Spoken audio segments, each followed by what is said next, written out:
ভারতের পররাষ্ট্রমন্ত্রী আসছে, প্রায়ই আসে তারা।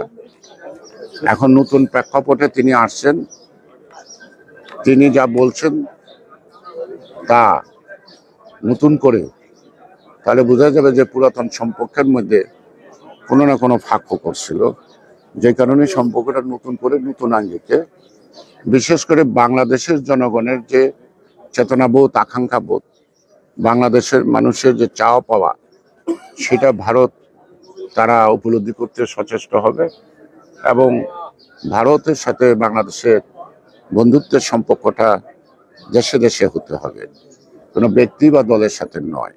কোনো ব্যক্তি বা দলের সাথে দীর্ঘ 17 বছর তারা প্রাণান্তর চেষ্টা করেছে বাংলাদেশের ভোটাধিকার বিনষ্ট করা, মানুষকে প্রতারিত করা এবং একটা লুটপাটের মধ্য দিয়ে দেশটাকে একটা দুর্নীতির অভয়ারণ্য সৃষ্টি করেছে। সুতরাং আজকে যদি ভারত এই কথাগুলি তারা উপলব্ধি করতে পারে, তাহলে তারা নিশ্চয়ই সঠিক পথেই ভারতের সাথে বাংলাদেশের সাথে বন্ধুত্বটা বজায় রাখবে এবং এটা অব্যাহত রাখবে। আমরা সকল দেশের সাথে বন্ধুত্ব চাই। আমাদের পররাষ্ট্রনীতি, আমাদের জিয়াউর রহমানের ভাষা, আমাদের খালেদা জিয়ার ভাষা, তারেক রহমানের ভাষা এক এবং অভিন্ন। বিদেশে আমাদের বন্ধু আছে, প্রভু নাই। আমরা বন্ধুত্ব চাই, আমরা কারো প্রভুত্ব চাই না। বিশেষ করে ভারত প্রতিবেশী দেশ, তার সাথেও আমাদের সমমর্যাদার ভিত্তিতে পারস্পরিক স্বার্থকে সমুন্নত রেখে সমমর্যাদার ভিত্তিতে যদি আমাদের এই বন্ধুত্ব থাকে, সেই বন্ধুত্ব উভয় দেশের জন্য কল্যাণকর এবং ভবিষ্যৎ ইতিবাচক দিকে যাবে।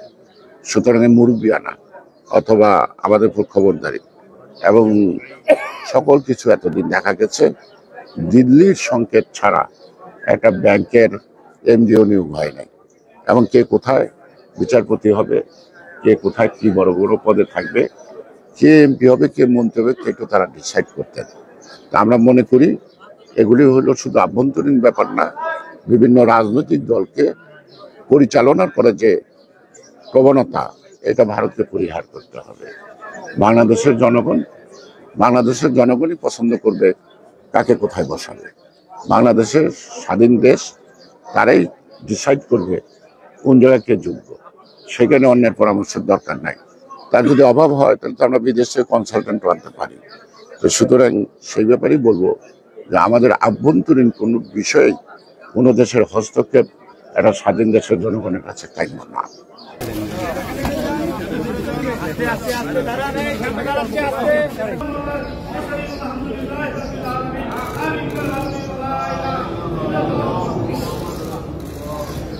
আবার